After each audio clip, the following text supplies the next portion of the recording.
నమస్తే. నేను మీ Gopi. Welcome back to our channel. ఈరోజు మనతో వచ్చరికి సీనియర్ జర్నలిస్ట్ భరద్వాజ గారు ఉన్నారు. సార్ నమస్తే సార్. నమస్తే సార్, రాజ్ తరుణ్ లావణ్య ఇష్యూ అనేది డైలీ రోజు రోజుకి పెద్ద అవుతా ఉంది. నిన్న నైట్ అయితే ఆమె ఒక సూసైడ్ లెటర్ రాసి మీడియాకి అదేవిధంగా పోలీసులకి అయితే ఇవ్వడం జరిగింది. రాజ్ తరుణ్ ఏమంటారంటే కేసు వెనక్కి తీసుకుంటే ఒక 5 కోట్ల రూపాయలు పరిహారంగా ఇస్తారన్నట్టుగా కొన్ని వార్తలు వస్తున్నాయి. సో ఇది ఎండింగ్ ఎప్పుడు దీనికి? అంటే ఒకటండి, ఇద్దరి మధ్య విభేదాలు వచ్చాయి. ఆ విభేదాలకి ఇతను వేరే అమ్మాయితో ఉంటున్నాడు అనేది ప్రాతిపదిక. నిన్న తను లాయర్తో మాట్లాడుతూ ఆ మాట్లాడే క్రమంలో కొంత డిప్రెషన్కి గురైనట్టు కనిపించింది అనేది ఆయన వెర్షన్. ఈ మాట్లాడుతూనే ఒక మాట అనేసిందట ఆవిడ. ఏమనేసింది? ఇంకా నేను దేవుడి దగ్గరికి వెళ్ళి విన్నవించుకోవడం తప్ప నాకు ఆప్షన్ లేదు, విసిగిపోయాను, వేసారిపోయాను, నా వల్ల కాదు అనే పద్ధతిలో మాట్లాడి ఫోన్ పెట్టేసింది, కట్ చేసింది. ఇమ్మీడియట్గా ఆయన అలర్ట్ అయిపోయి పోలీసులకు ఇన్ఫార్మ్ చేశాడు. బాబు, ఆవిడ ఏదో డిప్రెషన్లో ఉన్నట్టుందో ఒకసారి వెళ్ళి పర్సూ చేయండి అని. ఆ ప్రాసెస్లో పోలీసులు ఎంటర్ అయ్యి ఆవిడ ఇంటికి వెళ్ళి ఆవిడని పట్టుకొని తీసుకెళ్ళి కౌన్సిలింగ్ కూర్చోబెట్టి, ఇది కాదు పద్ధతి, సమస్య పరిష్కారానికి ఆత్మహత్య అనేది మా పరిష్కారం కాదు. అంటే సమస్యను పరిష్కరించుకోవాలి అనుకుంటే ఆత్మహత్య చేసుకుంటే ఎలా పరిష్కారం అవుతుంది? బతికుండి జబ్బలాడాలి కానీ అన్న పద్ధతిలో కౌన్సిలింగ్ చేశారు ఆవిడకి. ప్రస్తుతం స్టేబుల్గానే ఉంది. అయితే దీనిలో ఇంకొక వెర్షన్ కూడా ఉంది. బెదిరింపు అంటే అతని మీద ప్రెజర్ బిల్డింగ్లో భాగంగా ఈ ఆత్మహత్య అనేటువంటి వెపన్ని ఆవిడ ఏమన్నా ప్రయోగించిందా అనేది కూడా ఒక ఆర్గ్యుమెంట్ ఉంది. వీళ్ళిద్దరి మధ్య చాలా బూతు సంభాషణలు లీక్ అయ్యి, ఫోన్ టాక్స్ లీక్ అయ్యి ఒకళ్ళనొకళ్ళు చాలా దారుణమైనటువంటి భాష వాడుతూ మాట్లాడుకున్నటువంటి సందర్భం కూడా మనం చూసాం. అంటే రిలేషన్స్ వాళ్ళిద్దరి మధ్య బాలేదు, ఇది వాస్తవం. వాళ్ళిద్దరూ కొంతకాలం కలిసి ఉన్నారు, అది ఇద్దరు అడ్మిట్ చేస్తున్నారు. పెళ్ళి అయిందా లేదా అనే విషయంలో క్లారిటీ లేదు. పెళ్ళి కాలేదు అనేదే అతను ఎస్టాబ్లిష్ చేసినటువంటి ఫ్యాక్ట్. అయితే కలిసి ఉన్నాము అనేది చెప్తోంది, కానీ ఈవిడ కూడా పెళ్ళి అనేది తీసుకురాల. పెళ్ళి అయినా కాకపోయినా పెళ్ళి అనేది క్రైటీరియా కాదు. కలిసి ఉన్నారా లేదా అన్నది ఒకటే పాయింట్. కలిసి ఉన్నామని ఇద్దరు చెప్తున్నారు, కలిసి ఉన్నమాట వాస్తవం, దానిలో పెద్ద డిస్ప్యూట్ లేదు. రెండవది, ఇతనికి సినిమా అవకాశాలు రావడంలో ఆవిడ పాత్ర ఉందని కూడా ఇతనే అడ్మిట్ చేశాడు. ఆవిడ కొంత సహకారం అందించింది అనేది తనే చెప్తున్నాడు. ఇంకొక వెర్షన్ ఏంటంటే, ఇంకొక యాంగిల్ దీనిలో, ఆ అమ్మాయి వేరే అతనితో ఉండేది. ఇతను ఉంటున్నటువంటి దాని ఇంటి పైన మస్తాన్ అనే అతనితో ఉండేదని, మస్తాన్ సాయి, అతనితో గొడవ అయిందని, ఒకరోజు వాళ్ళిద్దరూ తీవ్రంగా ఘర్షణ పడుతూ ఉండగా తను వెళ్ళి ఆ ఘర్షణలో ఇన్వాల్వ్ అయ్యి ఆ అమ్మాయిని కింద తీసుకొచ్చేసి అనునయించినట్టుగా ఒక వెర్షన్ ఆయన చెప్పాడు. రాజుతారు జరిగుండొచ్చు, ఇతను తీసుకొచ్చి ఉండొచ్చు, తనతో పాటు ట్రావెల్ అయి ఉండొచ్చు, వాళ్ళిద్దరూ కలిసి ఉన్నారు, ప్రయాణించారు, అయిపోయింది. ఉండొద్దు అనుకున్నప్పుడు హ్యాపీగా విడిపోవచ్చు కదా, ఈ రచ్చక్కర్లేదు. ఇప్పుడు ఆ అమ్మాయి కూడా కలిసి ఉండాలి, అతను వేరే అమ్మాయితో ఉంటున్నాడు అనేది ఆ అమ్మాయికి తెలిసింది. దీని వలన గొడవ జరుగుతోందని చెప్తున్నాడు. అతను కేవలం అనుమానం మాత్రమే అంటున్నాడు. ఆ అమ్మాయి అనుమానిస్తోంది తప్ప అంటున్నాడు. ఒకవేళ అనుమానించింది వాస్తవం ఉంది అనుకుందాం, ఉన్నంత మాత్రాన వాళ్ళిద్దరూ ఆ అమ్మాయి ఇతన్ని కట్ చేయాల్సిన అవసరం లేదు. అంటే ఇతను వేరే అమ్మాయితో ఉన్నాడనే అనుకుందాం. ఉన్నాడు కాబట్టి ఈ గొడవ చేయక్కర్లా. వేరే అమ్మాయితో ఉంటున్నావు నువ్వని నాకు తెలిసింది, నువ్వు హ్యాపీగా అలా కొనసాగు, మన ఇద్దరం విడిపోదాం అని ప్రపోజ్ చేసి హ్యాపీగా విడిపోవచ్చు కూల్గా. కానీ ఈ అమ్మాయి ఏం చెప్తోంది? ఈ అమ్మాయి కూడా అదే మాట చెప్తోంది. వేరే హీరోయిన్తో, మాన్వి, ఆ మాన్వితో రిలేషన్ ఉంది అతనికి అని చెప్తోంది. రిలేషన్ ఉందని నీకు తెలిసింది కదా, వదిలి ఇంకెందుకు పాకులాడటం? నీతో అతని మనసు లేదు అనే విషయం క్లారిటీ వచ్చాక నువ్వెందుకు పాకులాడాలి అతని చుట్టూ? లీగల్ వ్యవహారాలు ఏదైనా ఉంటే, ప్రాపర్టీ తాలూకా డిస్ప్యూట్స్, ఇద్దరు కలిసి ఇన్వెస్ట్ చేసినటువంటి వ్యవహారాలు, ఆర్థిక పరమైన వ్యవహారాలు ఉంటే పెద్ద మనుషుల మధ్య పెట్టి ఇవి సెటిల్ చేసి నీ బతుకు నువ్వు బతుకు, నా బతుకు నేను బతుకుతా, నీకు నాకు సంబంధం లేదని ఒక అఫిడవిట్ రాసుకుందాం అంటే సెటిల్ అయిపోయే వ్యవహారం కదా ఇది. అంటే ఆమె ఏమంటుందంటే మా ఇద్దరికి పెళ్లి అయిపోయింది, నాకు ఆల్రెడీ 2 times అబార్షన్ చేయించాడని చెప్తుంది. ఓకే, చేయించి ఉండొచ్చు అండి, పెళ్లి కూడా అయి ఉండొచ్చు. పెళ్లి కాలేదు అనేది ఒక వెర్షను, ఓకే, అయింది అనేది ఒక వెర్షను. అయినా కాకపోయినా కలిసి ఉన్న మాట వాస్తవం కదా. అవును, అది ఇద్దరు అడ్మిట్ చేశారు కదా, అంతే. ఇప్పుడు అతను వేరే అమ్మాయితో ఉంటున్నాడంటే నీ పట్ల విముఖుడు అయ్యాడనే కదా అర్థం. మరి ఇంకెందుకు రచ్చ అతనితో? ఇప్పుడు అతను ఏదో వీడియో పెట్టి ఆ అమ్మాయిని బూతులు తిట్టి, ఈ అమ్మాయి ఏదో ఇంకొక వీడియో పెట్టి ఇంకెక్కడో తిట్టి, ఎందుకు వచ్చిన గొడవ ఇది? రిలేషన్ స్ట్రైన్ అయిపోయిన తర్వాత వీధిని పడి కొట్టుకోవడం అనేది ఏదైనా ప్రయోజనం ఆశించైనా జరగాలి. అంటే అతని నుంచి ఏదైనా ర్యాన్సమ్ ఆశిస్తోందా ఈ అమ్మాయి? లేదు, ప్రేమలో చాలా హై ఎండ్కి వెళ్ళిపోయి ఇతను లేకపోతే జీవించలేని కండిషన్కి ఏమన్నా వెళ్ళిందా? అలా వెళ్ళామని చెప్తారు, కానీ వెనక్కి రావాలి, వదిలించుకోవాలి. ఎందుకు? ఇప్పుడు నీతో ఉండని వాడి గురించి నీకేలా తాపత్రయం? మీరిద్దరూ ప్రేమించుకున్న మాట వాస్తవం, కొంతకాలం కలిసి ఉన్నారు, జీవితాంతం కలిసి ఉండాలని ఎక్కడా లేదు. పెళ్లి చేసుకున్న వాళ్ళు, శాస్త్రోక్తంగా పెళ్లి చేసుకున్న వాళ్ళే హ్యాపీగా విడిపోతున్నారు కదా. ఒక అగ్రిమెంట్కి వచ్చి నీకెందుకు వచ్చిన గొడవ ఇది? ఆల్రెడీ లీగల్గా నడుస్తోంది గొడవ. ఇందులో పోలీసులు చేసేది మాత్రం ఏముంటుంది? పోలీసులు కావచ్చు, కోర్టు కావచ్చు, ఎవరు చేసేదైనా ఏముంటుంది? అతని మెడలు వంచి నువ్వు అమ్మాయితో కాపురం చెయ్యాలి అని చెప్పడానికి ఎవరికి హక్కులు లేవు కదా. అవును, నువ్వు కలిసి ఉంటావా, ఆ అమ్మాయి కలిసి ఉండాలి అనుకుంటోంది అని అడుగుతాడు జడ్జి గారు.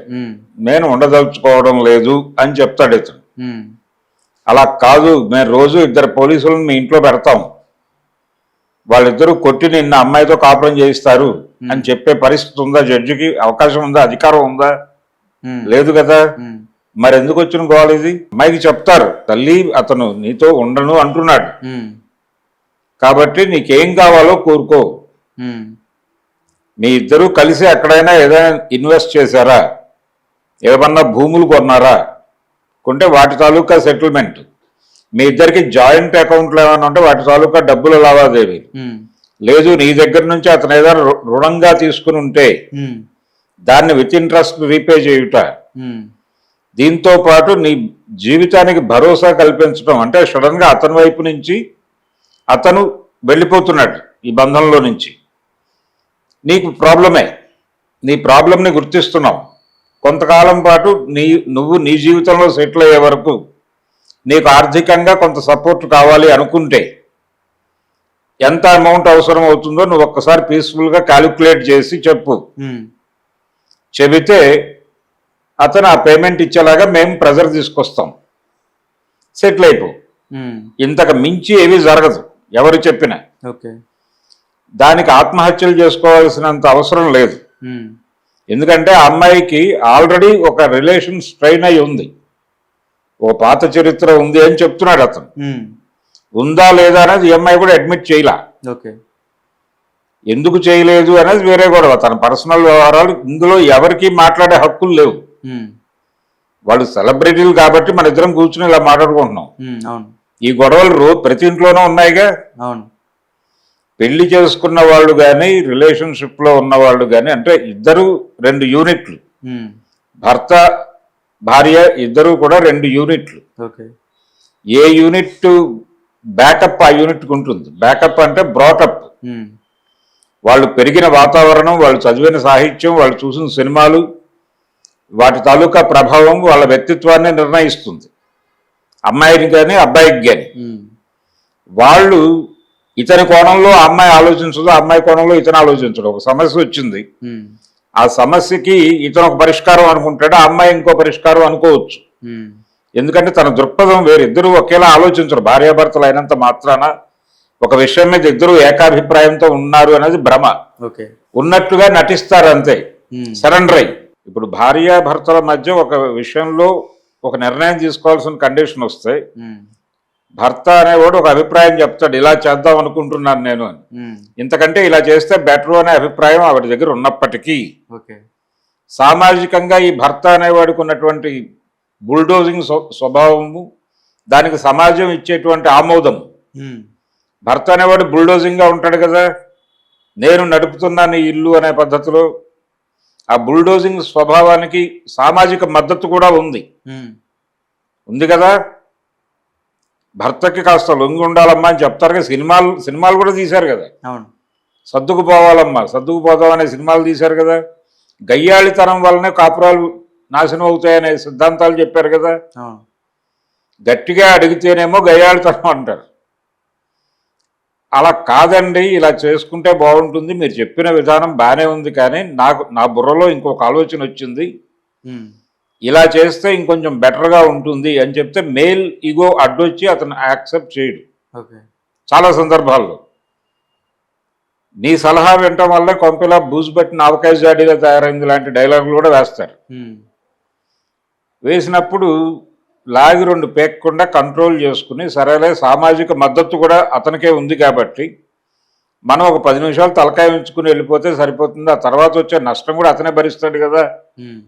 మనకెందుకు గొడవ, మనం ఎందుకు బుర్రపాటు చేసుకోవటం అని తనకి తాను సమాధానపడి లొంగి ఉన్నప్పుడు ఆ కాపురం 100 ఏళ్ళు నడుస్తుంది.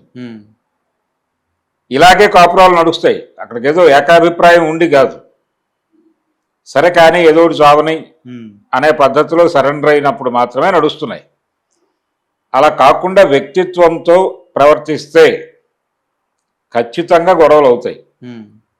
గొడవ అంటే నువ్వు చెప్పిన అభిప్రాయానికి భిన్నమైన అభిప్రాయం నాకు ఉంది, నేను నీ అభిప్రాయంతో ఏకీభవించటం లేదు అని భార్య అందరనుకోండి, అతను హర్ట్ అయ్యి 2 ఆవేశంలో కొట్టచ్చు,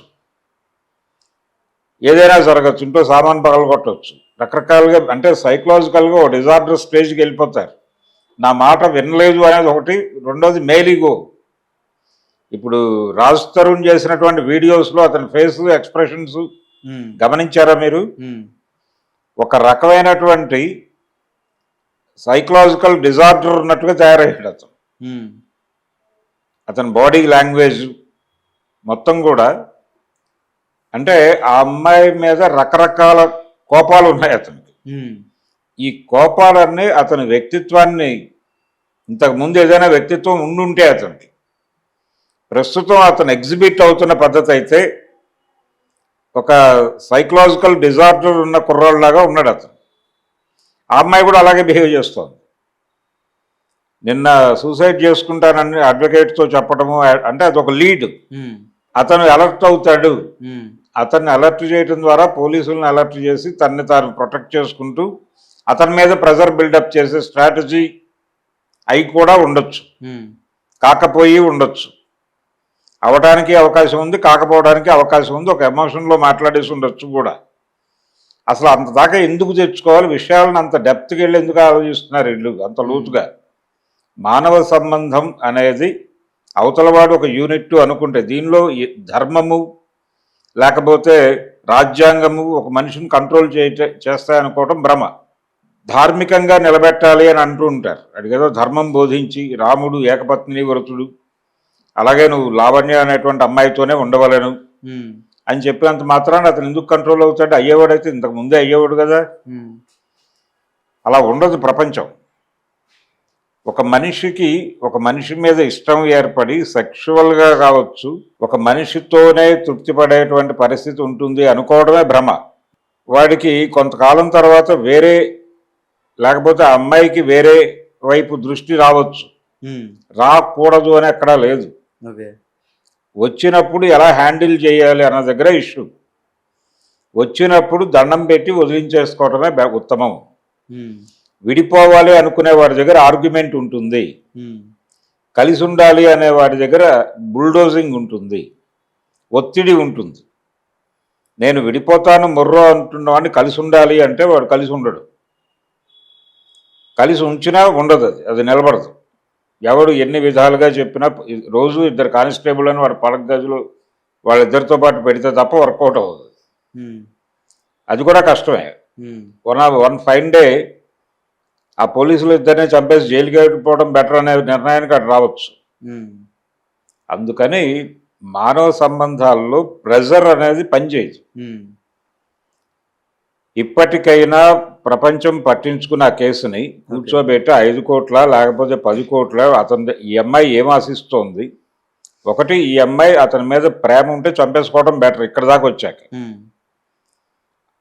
ప్రేమ అంటే నువ్వు కలిసి ఉండాలి అడగటం వరకు రైటే, మన ఇద్దరం కలిసి ఉందాము, నువ్వు ఎందుకు అలా చేస్తున్నావు అడగటం వరకు ఓకే. నేను నీతో ఉండను అని అతను స్పష్టంగా చెప్పేసిన తర్వాత ఇంకా పాకులాడకూడదు. ఓకే బాస్, నువ్వు వెళ్ళిపోవు, మన మధ్య ఈ లావాదేవీలు ఉన్నాయి, ఇప్పుడు మనం ఉంటున్నటువంటి ఇల్లు తాలూకా రెంటు, ఇతర వ్యవహారాలు, నువ్వు వాడుకుంటున్నటువంటి కారులో ఫైనాన్స్లో నా డబ్బులు ఉన్నాయి, నువ్వు కట్టిన చీటీల్లో సగం డబ్బులు నేనే కట్టాను, ఇలాంటివి చాలా ఉంటాయి కదా వ్యవహారాలు కలిసి ఉన్నప్పుడు. ఇవన్నీ ఒక పేపర్ మీద పెట్టి ఇంత ఇవ్వాలి నువ్వు విత్ ఇంట్రెస్ట్, ఇది ఇచ్చేసి ఇమ్మీడియట్గా మనం పార్టీ చేసుకుందాం, క్లోజ్ చేసుకుందాం అనుకుంటే ఎంత హ్యాపీగా ఉంటుంది ప్రపంచం. బ్రేకప్ పార్టీలు జరుగుతున్నాయిగా ఒక పక్కన. ఇప్పుడు 3 ఏళ్ళో 4 ఏళ్ళో ప్రేమించుకున్న వాళ్ళు ఏదో వ్యవహారంలో ఇద్దరు కలిసి ట్రావెల్ అవ్వడం కుదరదు అనే విషయం అర్థమైపోయిన తర్వాత హ్యాపీగా బ్రేకప్ పార్టీలు చేసుకుని ఎవరి మానాన్ని వాళ్ళు వెళ్ళిపోతున్నారు కదా. ఎందుకు బ్రేకప్ పార్టీలు చేసుకుంటున్నారు అంటే మేము రిలేషన్లో ఉన్నాము, అది క్లోజ్ సెక్టార్లోనే జరుగుతుంది, క్లోజ్ సర్కిల్లో జరుగుతుంది, వాళ్ళని పిలుస్తారు వీళ్ళు వాంటెడ్గా ఆ పార్టీకి.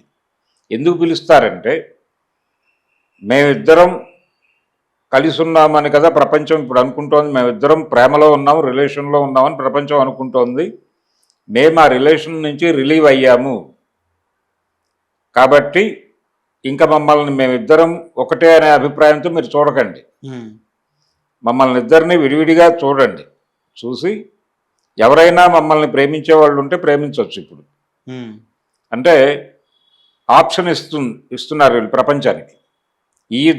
దీనికోసమే పార్టీలు జరుగుతాయి, అంతకుమించి వేరే ప్రయోజనం లేదు.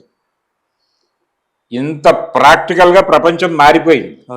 మారిపోయిన తర్వాత ఇంకా అతనితో నాకు పాకులాట, నా మనసు ఇదైపోయింది అదైపోయింది నేను బతకలేకపోతున్నాను అంటే తప్పు కదా, అది సైకలాజికల్ డిజార్డర్.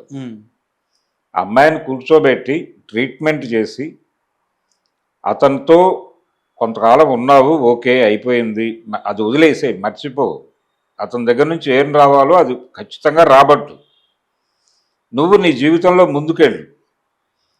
నీకు ప్రేమించే తత్వం ఉంది, ఆ తత్వం ఉండబట్టే వీడిని ప్రేమించావు. ఇంతకుముందు ఇంకొక అతనితో ప్రేమలో ఉన్నావని ఇతను చెప్తున్నాడు. ఆ ప్రేమ ఉందో లేదో పక్కన పెట్టేస్తే ఆ మస్తాన్ అతనితో నీకు రిలేషన్ ఉందో లేదో అది వేరే గొడవ, ఇతనితో నీకు చెడిపోయింది, కానీ నీకు ప్రేమించే హృదయం ఉంది కాబట్టి ఇతన్ని వదిలేసి ఇంకొకళ్ళని ప్రేమించు. ఇంకోవైపు ట్రావెల్ అవ్వ, ఎందుకు నువ్వేం చేసుకోవాలి నీ జీవితాన్ని? నీకు ఫిజికల్ ఆస్పిరేషన్స్ ఉంటాయి, నీకు కోరికలు ఉంటాయి, అది తీర్చుకోవడానికి ఒక మార్గం కావాలి నీకు. ఇది పట్టుకు పాకలాటం ఎందుకు? వీడు కాదన్నవాడితో ఎందుకు గొడవ నీకు? నువ్వు కావాలి అనుకునే ప్రపంచం ఒకటి ఉంటుంది కదా, దానికోసం సెర్చ్ చేయి. సెర్చ్ చేసుకుని ఇంకో చోట జెండా పాతు ఇంకో సామ్రాజ్యం స్థాపించు, హ్యాపీగా ఉండు. ఎక్కడైనా సరే మనకు డిస్ప్యూట్ వచ్చిన తర్వాత ఘర్షణ పడటం వల్ల అనవసరమైన తలకాయ నొప్పి కొని తెచ్చుకోవటమే. మన ఆరోగ్యాన్ని మనం చెడగొట్టుకునుట, అవతల వాళ్ళ ఆరోగ్యాన్ని చెడగొట్టుట తప్ప ఇంకోటి జరగదు. ఒక మనిషితో మనకి కుదరదు అనుకున్నప్పుడు ఇమ్మీడియట్గా వాళ్ళని కూర్చోబెట్టి, బాబు నీతో నేను ట్రావెల్ అవ్వలేను, నీ ధోరణి నాకు నచ్చలేదు, ఇదిగో ఇవి పాయింట్స్, దీని మీద నువ్వు చెప్పుకోవాల్సింది ఏమైనా ఉందా అని చెప్తాడు. లేదు లేదు నేను ఆ రిలేషన్కి బైండ్ ఓవర్ అయిపోయాను, నేను అటే ఉంటాను అన్నాడు అనుకోండి సపోజ్. లేదు నీకు తెలిసిందా అయితే నేను మారుతున్నాను నీతోనే ఉంటానని చెప్పచ్చు.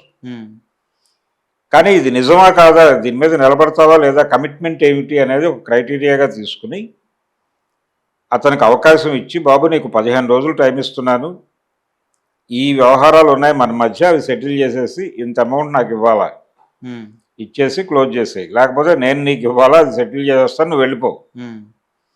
ఈ రోజు నుంచి నువ్వెవరో నేనెవరో, నేను నా జీవితాన్ని ముందుకు తీసుకెళ్ళాలనుకుంటున్నా, నువ్వు ఎలాగో ఆల్రెడీ వేరే రూట్లో ట్రావెల్ చేస్తున్నావు, హ్యాపీగా వెళ్ళిపో ఆ రూట్లో, నేను అడ్డుపడను నీకు. ఎవరు ఎవరి జీవితానికి అడ్డుపడకూడదు. ప్రతి మనిషి అవతల మనిషి ప్రైవసీని గుర్తించి గౌరవించాలా. ఉమ్, భర్త అనేవాడు నా భార్య కాబట్టి అని ఆవిడ ప్రైవసీలోకి ఎంటర్ కావడం తప్పు. ఆవిడ పర్సనల్ ఫోన్ చూడటం తప్పు, వెరిఫై చేయటం తప్పు, ఆవిడకు సంబంధించిన వ్యవహారాల మీద దృష్టి పెట్టడం తప్పు. భార్య పర్సనల్ స్పేస్లోకి వెళ్ళినటువంటి భర్తని కూడా శిక్షించేటువంటి అధికారం ఉంది ప్రపంచానికి. ఉమ్, అది వాళ్ళ వ్యక్తిగత ప్రైవసీకి సంబంధించిన వ్యవహారం. కలిసి ఉన్నప్పుడు కలిసి ఉంటారు అంతవరకే. విడిగా ఉన్నప్పుడు వాళ్ళ జీవితం, వాళ్ళ ఆలోచనలు, వాళ్ళ సిద్ధాంతాలు వేరే. దాన్ని గౌరవించి తీరాలి. వాళ్ళు కూడా అలాగే గౌరవించాలండి. ఈ ఎవరికి వాళ్ళు మనిద్దరం వేరువేరు యూనిట్లము, కొన్ని అంశాల మీద కలిసి ప్రయాణిస్తున్నాము అంతవరకే. ఉమ్, అన్ని అంశాల్లోనూ మన అభిప్రాయాలు కలుస్తాయని ఏమీ లేదు. ఏ క్షణంలోనైనా మన మధ్య అభిప్రాయ భేదాలు రావచ్చు. వచ్చిన ఉత్తర క్షణంలో మనం విడిపోదాం ఉమ్, అని ముందే అనుకుని రిలేషన్లోకి ఎంటర్ అయితే ఈ దరిద్రాలు ఉండవు. ఉమ్, అందుకనే వెడ్డింగ్ కార్డు వేస్తారు కదా, పెళ్లి చేసుకుని ఉంటే. ఒకవేళ వీళ్ళేదో లివింగ్ రిలేషన్షిప్ అంటున్నారు. అవును. ఆ అమ్మాయి కూడా 2-3 చోట్ల ఆ మాటే వాడింది ముందు. తర్వాత ఎందుకైనా మంచిదని వివాహం అంటున్నట్టుంది. అవును. పెళ్లికి దానికి పెద్ద తేడా ఏం లేదు. ప్రపంచం వేరుగా చూడదు. ఉమ్, పెళ్ళి అంటే 10 మందికి చెప్పి చేసుకోవటం. ఊరేగింపు అంటారు కదా జనరల్గా. ఎందుకు ఊరేగింపు చేస్తారు? ఈ మధ్య కోట శ్రీనివాసరావు గారు ఎక్కడో చెప్పాడు. ఉమ్, ఊరేగింపు అంటే ఊరికి ఎరిగింపు అని. ఉమ్, అంటే ఊరికి తెలియజేయటం. వీళ్ళిద్దరిని ఎందుకు ఊరేగిస్తారు? పెళ్లి కొడుకుని పెళ్లి కూతుర్ని వీళ్ళిద్దరూ ఇక నుంచి కలిసి ఉంటారు, కలిసి తిరుగుతారు. మీరెవరు కంగారు పడకండి, ఇదేదో అక్రమ సంబంధం లాంటి దృష్టితో చూడకండి. వీళ్ళిద్దరూ శాస్త్రోక్తంగా మేము కలిపి వదులుతున్నాం మార్కెట్లోకి, మీరు కంగారు పడకండి అని చెప్పడం కోసం ఊరికి ఎరిగింపు, దాన్నే ఊరేగింపు అంటారు అని చెప్పాడు ఆయన. ఎంత ఎంత చక్కటి మాట అది. అలా ఊరికి తెలియజేయటం కోసం పెళ్లి చేస్తారు తప్ప దానిలో ఏమీ లేదు, విషయం ఏం లేదు. 10 మందిని ఎందుకు భోజనం పెడతారు? వాడికి రావాలంటే వాడికి ఒక అట్రాక్షన్ ఉండాలి. ఇక్కడ వాడిని పిలిచి వాడికి భోజనం పెట్టి, బాబు వీళ్ళిద్దరూ కలిసి ఉంటారా, రేపటి నుంచి నువ్వు కంగారు పడకు అని చెప్పడానికి. అయిపోయింది, that's all programme. Okay. Divorce అయిపోయిన తర్వాత దానికేం సెలబ్రేషన్ ఉండదుగా. ఉంటుందా? ఉండదు కదా. ఇంకేముంటుంది. కానీ బయట బ్రేకప్ పార్టీలు జరుగుతున్నాయి. అవి ఎందుకు జరుగుతున్నాయో చెప్పాను నేను. ఇంత క్లారిటీతో ప్రపంచం ఉన్నప్పుడు ఇంకా ఈ రచ్చ ఎందుకు, కొట్టుకు చావటం ఎందుకు, వీళ్ళు కూడా ఇంత సాగదీయటం ఎందుకు, ఇతను కూడా ఎందుకు ఆవేశపడుతున్నాడో నాకు అర్థం కావట్లే. ఆ రాజుతోరన్ అన్న కుర్రాడు అంత రెచ్చిపోయి అమ్మాయిని తిట్టాల్సిన అవసరం ఉంది. అతను అమ్మ జరిగింది ఇది, నెంబర్లో ఏదో తేడా ఉంది. అమ్మాయి 7 ఏళ్ళు అంటుంది, ఇతను 11 ఏళ్ళ నుంచి. ఇతను 7 అంటున్నాడు, అమ్మాయి 11 అంటుంది. వాళ్ళ రిలేషన్షిప్ స్టార్ట్ అయ్యి ఎప్పుడైనా సరే కనీసం సంవత్సరం అయినా కలిసి ఉన్నారా లేదా అన్నదే పాయింట్. ఆ 7 ఏళ్ళు ఈ 11 ఏళ్ళు కూడా ఇష్యూ కాదు. వారం రోజులు కలిసి ఉన్నా చాలు, కలిసి ఉన్నట్టుగానే లెక్క వేసుకోవాలి. ఇప్పుడు ఆ అమ్మాయిని వదిలేసి వెళ్ళిపోతాను అంటున్నావు, సెటిల్మెంట్ ఏమిటి? అంతే. Be practical. సైకలాజికల్ వ్యవహారాలు వద్దు ఇక్కడ. మనసుకి పట్టించుకొని ఆవేశపడటం తప్పు. ఈ ప్రపంచంలో ఏదైనా సరే నీకంటే ఎక్కువ కాదు అని ప్రతి మనిషి అనుకోవాలి. నాతో విడిపోతున్నాడంటే వాడి కర్మనే నువ్వు అనుకోవాలి, వాడు కూడా అదే అనుకోవాలి. అనుకొని విడిపోయేటప్పుడు పీస్ఫుల్గా అవతల వాళ్ళది సెటిల్ చేసి పంపించేస్తే వీడికి జీవితంలో ప్రశాంతత ఉంటుంది. ఏ సంబంధమైనా ఖచ్చితంగా 100 ఏళ్ళు మెయింటైన్ చేయాలి, నడపాలి అనుకోవడం అంత దౌర్భాగ్యం మరొకటి ఉండదు. పెళ్ళిళ్ళు 100 సంవత్సరాలు 1000 సంవత్సరాలు వర్ధిల్లాలు అనుకోవటం కంటే అమాయకత్వం ఇంకోటి ఉండదు.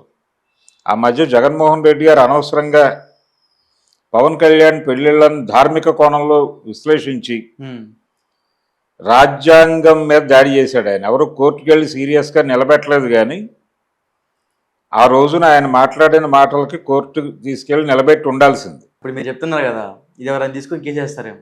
ఇప్పుడు పవన్ కళ్యాణ్ అనే అతను ఒక అమ్మాయితో వివాహ బంధంలోకి ఎంటర్ అయిన తర్వాత ఆ అమ్మాయితో తన ప్రయాణం కుదరదు అనుకునే హక్కు అతనికి ఉంది. రాజ్యాంగం ఇచ్చింది, అది నువ్వు కాదు. నువ్వు ముఖ్యమంత్రి ఈ రోజు అయ్యావు, ఉమ్, రాజ్యాంగం కల్పించిన హక్కు అది. ఉమ్, ఆ ప్రకారం కుదరదు అనుకున్నారు, వాళ్ళు కోర్టుకు వెళ్ళారు లీగల్గానే. లేదు ముందు విడిపోయారు, వేరువేరుగా ఉన్నారు, ఉందామని అనుకున్నారు, తర్వాత కోర్టుకు వెళ్ళారు అనుకుందాం. ఉమ్, కోర్టులో నీకు చట్ట ప్రకారమే డైవర్స్ ఇస్తున్నారు అక్కడ. ఉమ్, రాజ్యాంగం అనుమతి పొంది కదా చట్టం చేసింది. అవును. అంటే నువ్వు విడాకులు తీసుకున్న వాడిని రెడిక్యూల్ చేస్తున్నావంటే, అపహాస్యం చేస్తున్నావంటే, నీకు విడాకులు చట్టం మీద గౌరవం లేదు అని అనుకోవాలిగా. ఉమ్, చట్టం మీద గౌరవం లేదు, రాజ్యాంగం మీద గౌరవం లేదు, నువ్వు రెడిక్యూల్ చేస్తున్నావు ఆ రెండింటిని. అందుకని రాజ్యాంగాన్ని అపవిత్రం చేస్తున్నాడు అని కేసు పెట్టి జగన్మోహన్ రెడ్డిని లోపలేయాలి కదా. ఆ ప్రయత్నం ఎవరు చేయాల. ఉమ్, అది తప్పు. అది చేయకపోవడం వల్ల ఇంకా మాట్లాడతారు అలాంటివి. ఇంకోటి సార్, మన లావణ్య గారు ఏమన్నారంటే, ఇప్పుడు ఎవరైతే రాజస్థాన్ వాళ్ళు మాజీ లవరు పవన్ కళ్యాణ్ కూడా త్వరలో కలుస్తా అని చెప్తుంది. సో పవన్ కళ్యాణ్ కలిస్తే ఏమన్నా న్యాయం జరిగిద్దంటారా? అసలు న్యాయం అనేది బూటకం అని చెప్తున్నాను. ఏం న్యాయం ఏం కావాలి అమ్మాయికి అనేది క్లారిటీ రావాలి ముందు. ఒకటి, అతనితో రిలేషన్ నడవటం అనేది కుదరదు. ఏం కావాలో క్లియర్గా ఆన్ పేపర్ పెట్టు, దానికి నీ దగ్గర ఉన్న ఎవిడెన్సెస్ ఏంటో చెప్పు. పవన్ కళ్యాణ్ దాకా ఎందుకు? నువ్వు పోలీస్ స్టేషన్లో ఏ పోలీస్ స్టేషన్ అయితే అప్రోచ్ అయ్యావు, పైగా నీ వైపులో అడ్వకేట్ ఉన్నాడు కదా ఆయన, సుంకర ఎంటర్ అయిన తర్వాత దీనికి ఫోకస్ పెరిగింది కదా. ప్రపంచం దృష్టి దాని వైపు సీరియస్గా మళ్ళింది, ఇతను ఎలాంటి నిర్ణయం తీసుకుంటాడు అని. కావున ఆ అమ్మాయి కలిసి ఉండటం అనేది విషయాన్ని పక్కన పెట్టి, కలిసి ఉండటం అనేది కుదిరే గొడవ కాదు. ఇప్పుడు ఇంత రప్చర్ అయిన తర్వాత కలిసి ఉండాలనే కోరుకుంటే పాకులాడతారు. పాకులాడి మనకి పతివ్రతల కథలు ఉన్నాయి కదా పుస్తకాలు. భర్త, నేను ఒక వేశ్య దగ్గరికి వెళ్ళాలనుకుంటున్నాను, ఇది నా కోరిక అంటే, భార్య గారు వారిని తీసుకువెళ్ళి అక్కడ ఇచ్చి వారి కోరికని మన్నించి అక్కడే నిలబడి వారు పని పూర్తి చేసుకుని బయటకు వచ్చిన తర్వాత తిరిగి ఇంటికి తోడుకొని వచ్చిన సాధ్వీమణులు మన పురాణాల్లో ఉన్నారు. అంత అక్కర్లా, అంత దౌర్భాగ్య పరిస్థితుల్లోకి వెళ్ళక్కర్లా ఆడపిల్లలు. వాడు కలిసి ఉండను అన్నప్పుడు ఎందుకు వచ్చింది దరిద్రం? ఏం కావాలో సెటిల్ చేసుకుని ఆయన తన్ని గెంటేయక ఎందుకు కలిసి ఉండాలా? ఇంత రప్చర్ చేసి ఇష్టం వచ్చినట్టు మాట్లాడుతున్నాడు అతను. ఎందుకు అతనితో కలిసి ఉంటే ఇదే జీవితం కదా, వేరే జీవితం ఎంచుకో నువ్వు హ్యాపీగా. నీకు వయసు ఉంది, నీకు జీవితం పట్ల అనురక్తి ఉంటే వీడు కాకపోతే ఇంకోటి, అది ఏ ఏజ్లోనైనా తీసుకోవచ్చు. కానీ ధార్మిక కోణంలో చూసి ఇలాంటివి రప్చర్ చేస్తారు. ఎన్టీ రామారావు గారు 72వ ఏట పెళ్లి చేసుకున్నాడు లక్ష్మీపార్వతి. ఆయన ఓపెన్గా చెప్పాడు ప్రపంచం ముందు, అయ్యా నేను నా ఆస్తులన్నీ పనిచేశాను పిల్లలకి, ఎవరి జీవితాల్లో వాళ్ళు సెటిల్ అయిపోయారు, నా భార్య చనిపోయింది, నన్ను చూసుకునేవాడు ఎవడు లేడు. చూసుకోవడం అంటే ఎవరో పనివాళ్ళు ఉంటారు కానీ ఒక కంపానియన్షిప్ లేదు నాకు. ఆవిడ 2-3 సందర్భాల్లో నాకు అండగా నిలబడింది. ఆయనకి 3వసారి స్ట్రోక్ వచ్చినప్పుడు కొంచెం ఈవిడ కూర్చుంది అక్కడ. అందరూ చూసి వెళ్ళిపోయిన తర్వాత ఒక టైం ఉంటుంది కదా, అప్పుడు ఆవిడ కూర్చుంది అక్కడ. సో నేను ఆవిడకి భార్యాస్థానం ఇద్దాం అనుకుంటున్నాను, మీకు ఏమన్నా అభ్యంతరం ఉంటే చెప్పండి ప్రజలను అడిగాడు ఆయన బహిరంగ సభలో. జనాలందరూ చప్పట్లు కొట్టి ఎరలేశారు. ప్రజామోదం లభించింది, పెళ్లి చేసుకుంటున్నాను అన్నాడు, అయిపోయింది. దాన్ని విమర్శించే హక్కు ఎవ్వరికీ లేదు ప్రపంచంలో, వాళ్ళ పిల్లలతో సహా. కానీ ధార్మిక కోణం పట్టుకొచ్చి ఆ వయసులో ఈ అమ్మాయి ఎన్టీ రామారావు గారిని పెళ్లి చేసుకుందంటే, పెళ్లి చేసుకుంటున్నాననే ప్రతిపాదన ఆయన చేశాడు ప్రజల ముందు, ఈవిడ చేయలే. అయినప్పటికీ ఆవిడ మీద బ్లేమ్ ఏంటి ఈ రోజుకి? లక్ష్మీపార్వతి మీద ఏదో ఆశించి పెళ్లి చేసుకుంది, రామారావుని వల్లో వేసుకోవడానికి ఆయన ఏమన్నా అమాయకుడా? 3 సార్లు ముఖ్యమంత్రి అయ్యాడు రాష్ట్రానికి, ఆయన్ని వల్లో వేసుకుందని మాట్లాడటం ఎంత దుర్మార్గం అది. ఆయన డోర్ తెరిస్తే కదా ఇవిడ వెళ్ళింది. అక్కడికి వెళ్ళటానికి ఎన్ని హర్డిల్స్ ఉంటాయి. అక్కడ దాకా ఆయన పర్మిషన్ లేకుండా వెళ్ళిందా ఈవిడ? కుదిరే వ్యవహారం కాదు కదా. వెళ్ళింది అంటేనే ఆయన యాక్సెప్టెన్సీ ఉందని, పైగా ఇవన్నీ అక్కర్లేదు అసలు, ఆయనే చెప్పాడు ప్రపంచం ముందు. దానికంటే అది వీడియో ఉంది, వీడియో సాక్ష్యం ఉంది. మేజర్ చంద్రకాంత్ సద్దినోత్సవ సభలో కదా ఆయన ఉంది. అందుకని లక్ష్మీ పార్వతిని బ్లేమ్ చేయటం అనేది ఒక దిక్కుమాలినతనం. ఆవిడ రామారావుని వలలో వేసుకుందని, ఆయన ద్వారా ఏదో ప్రయోజనం పొందాలనుకుంటే అనుకుని ఉండొచ్చు. అందులో నీకు వచ్చిన ఇబ్బంది ఏమిటి? నువ్వు కూడా ఏదో ప్రయోజనం పొందాలనే కదా అక్కడ చేరింది. అందరూ ఎవరి ప్రయోజనాలు వాళ్ళు పొందారుగా. ఆయన పిల్లలందరికీ బీభత్సమైనటువంటి ఆస్తుల పంపిణీ చేశాడు. అది మనకు కనిపిస్తూనే ఉంది ఈ రోజుకి విజిబుల్గా. విజయవాడ, హైదరాబాదు, విశాఖ 3 నగరాల్లో ఆస్తులు సంపాదించి బీభత్సమైన లెవెల్లో ఆస్తులు సంపాదించి పంచాడు పిల్లలకి. ఆడపిల్లలతో సహా ఇల్లు ఇచ్చాడు ఆయన. ఇప్పుడు చంద్రబాబు గారు ఉంటున్న ఇల్లు కూడా వారిచ్చింది, బాలకృష్ణ ఉంటున్న ఇల్లు వారిచ్చింది. ఎవరు వారు కొనుక్కున్నదే కాదు. రామకృష్ణ స్టూడియోస్ అది కూడా పిల్లలకి ఇచ్చేసాడు ఆయన. నాచారం స్టూడియో పిల్లలకి ఇచ్చేసాడు. ఇక్కడ మాదాపూర్ మెట్రో స్టేషన్ దగ్గర ప్రాపర్టీస్ ఉన్నాయి, అవి పిల్లలకి పంచాడు. రోడ్ నెంబర్ 13లో స్థలాలు ఉన్నాయి, వీళ్ళందరికీ పంచాడు. పురంధేశ్వరి గారికి ఇంకో కుమార్తెకి ఇచ్చాడు. పురంధేశ్వరి గారికి కూడా ఆ రోడ్లో ఇల్లు ఉంటుంది, రోడ్ నెంబర్ 13లో. అది కూడా వీరిచ్చింది. ఇంతమందికి ఇన్ని పంచాడు ఆయన. ఆయన ఏదో నా కంపానియన్షిప్ కోసం ఒక అమ్మాయితో ఉంటానంటే దానికి రచ్చ చేసి నానా గొడవ చేశారు కదా వీళ్ళందరూ. ధార్మిక కోణం పట్టుకొచ్చి అంటే ఆయన దగ్గర ఇంకా ఏదో ఉంది, ఈవిడ దానికి లైన్ వేస్తోంది, అది మనకు రావట్లేదని గొడవ. అంతకు మించి ఏమీ లేదు. ఇప్పుడు ఈ అమ్మాయి కూడా హ్యాపీగా వాడిని వదిలేసి, అసలు ఇంత టెన్షను, ఇంత గందరగోళం, ఆత్మహత్యలు చేసుకోవడం దాకా వెళ్ళక్కర్లేదు. ఏదో లక్కీగా లాయర్తో అంది. ఒకవేళ వెళ్ళిపోతారు ఆ మూడ్లో. కమిట్మెంట్ ఇచ్చాం కాబట్టి, ఆ కమిట్మెంట్ అంటే మాట బయటకు అనేసాం కాబట్టి ఆ మాటకి కట్టుబడి చచ్చిపోవాలనుకునే పరిస్థితి కూడా వస్తుంది ఒక్కోసారి. అనవసరంగా చచ్చిపోవటమే. చచ్చి సాధించేది ఏం లేదు, ఏం ఉండదు కూడా. బతికి సాధించాలి ఏదైనా సరే. బతికి సాధించాలంటే నిన్ను నువ్వు నిలబెట్టుకోవాలి. సైకలాజికల్గా నువ్వు సౌండ్గా ఉండాలి. నువ్వు సైకలాజికల్గా సౌండ్గా ఉంటే డబ్బులు ఇస్తాడు. ఇవ్వకపోయినా వదిలేసి నీ బతుకు నువ్వు బతకచ్చు కదా. నువ్వెందుకు డిపెండ్ అవ్వాలి వాటి మీద? వద్దు మొర్రో అన్నవాడి చుట్టూ పాపులాటం అంత దరిద్రం ఇంకోటి ఉండదు కదా. తెలంగాణ, ఆంధ్ర విడిపోయినాయి. తెలంగాణ వాళ్ళు విడిపోతామని చాలా కాలం నుంచి ఉద్యమాలు చేస్తున్నారు. ఆంధ్ర వాళ్ళు కూడా విడిపోతామని 72లో జయాంధ్ర ఉద్యమం చేశారు. సిడబ్ల్యూసి విడగొట్టడానికి సుముఖంగా తీర్మానం చేయగానే సమైక్యాంధ్ర ఉద్యమం చేశారు వాళ్ళు. విడిపోము అని సమైక్యాంధ్ర అన్నారు కదా. మేము విడిపోతాం మొర్రో అంటుంటే అది తప్పు.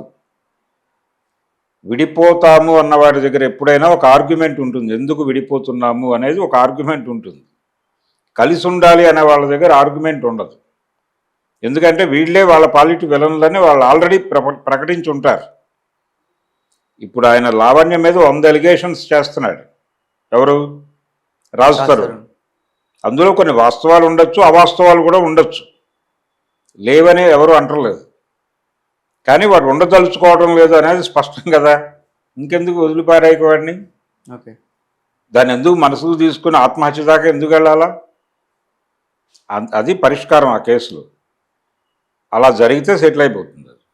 దాన్ని ఏదో జనాలు అదేదో ఇద్దరు, అతను సెలబ్రిటీ కాబట్టి అతను అమ్మాయిని చంపైపోయాడని ఒకరోజు, ఆ అమ్మాయి చచ్చిపోయిందని ఒకరోజు, ఇలా ఇదొక ప్రాపగాండా ఇష్యూ జరుగుతూ ఉంటుంది ప్రపంచం మీద.